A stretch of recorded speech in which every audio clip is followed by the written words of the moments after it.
अस्सलाम वालेकुम वरहमतुल्लाहि वबरकातुहू। ये ऑडियो लेक्चर क्लास 10th के लिए है बज़ुबान फ़याज़ साहब। सब्जेक्ट उर्दू से मुंसलिक है ये। तो जो मौजू है हमारा वो है रुबाई। तो आप अपनी किताब भी खोल लीजिए और वहाँ पे आप पढ़ सकते हो कि रुबाई किसे कहते हैं। इसके अलावा मैं भी आपके लिए कोशिश करूँगा कि रुबाई की तारीफ़ आपके सामने रखूँ, इसकी फ़नी ख़ुसूसियात आपके सामने रखूँ ताकि आपको बआसानी समझ में आ सके। रुबाई जो है ये अरबी लफ्ज़ है जो रुबा से मश्तक है। रुबा के माने हैं चार।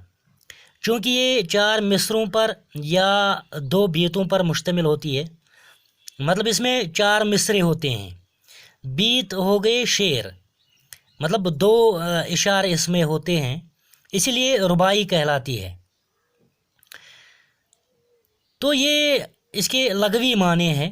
मैं आपको समझा चुका हूँ पहले भी कि हर सनफ़ अदब जो है उसके लगवी माने अलग होते हैं और इस्तिलाही माने अलग होते हैं। हालांकि जब किसी भी लफ्ज़ को सनफ़ अदब के तौर पे भर दिया जाता है तो वहाँ पे जो लगवी माने होते हैं वो हज़फ कर दिए जाते हैं। तो हम कह सकते हैं कि इस्तिलाहन रुबाई उस मुख्तसर नज़म को कहते हैं जो सिर्फ़ चार मिसरों पर मुश्तमिल होती है, जिसका पहला, दूसरा और चौथा मिसरा हम काफ़िया होता है। मतलब हम काफ़िया लाया जाता है किन मिसरों में लाया जाता है? पहले मिसरे में और दूसरे मिसरे में और चौथे मिसरे में हम काफ़िया का इस्तेमाल किया जाता है या हम काफ़िया लाया जाता है, और जो मखसूस औज़ान में लिखी जाती है। रुबाई में किसी भी मौजू को इस तरह पेश किया जाता है कि मिसरा ब मिसरा ख्याल का तसलसल व इर्तिका पाया जाता है। मतलब एक ही मौजू लाया जाता है।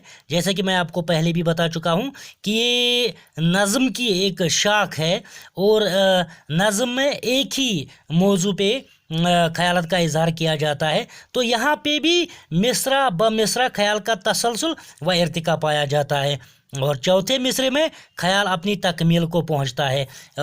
गोया चौथा मिसरा रुबाई का खुलासा होता है। मतलब कि ये जो चौथा मिसरा होता है ये रुबाई का ज़ोरदार मिसरा होता है। तो रुबाई की बुनियाद जो होती है वो इसी चौथे मिसरे पे मुनहसर होती है।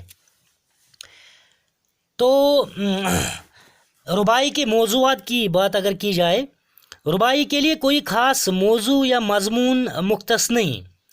इसमें फ़लसफ़ियाना, हकीमाना, सूफ़ियाना, इखलाकी और अश्किया मज़ामीन के अलावा मुख्तलिफ़ समाजी मसाइल और मौज़ूआत भी पेश किए जाते हैं। तो याद रहे कि अगर देखा जाए तो कोई ख़ास मौजू या मज़मून मुतय्यन नहीं है, तो किसी भी मौजू पे इसमें अपने ख़यालात का इज़हार किया जा सकता है।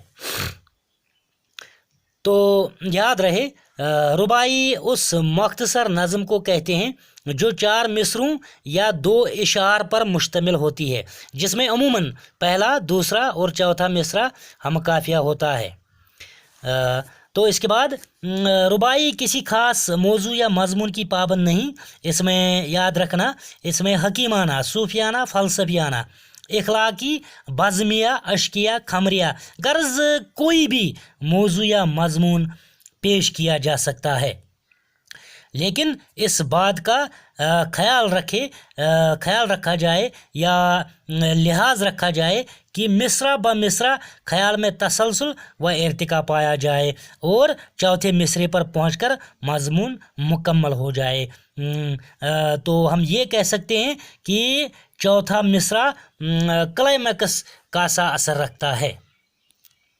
तो इसके बाद इसमें जो आ जाता है रुबाई का आगाज़ व इर्तिका वगैरह वगैरह, तो इंशाअल्लाह ताला हम आगे इस पे बहस करेंगे। तो फ़िलहाल आप इतना ही याद रख लीजिए कि जो रुबाई की तारीफ़ है वो क्या है। बाकी वस्सलाम।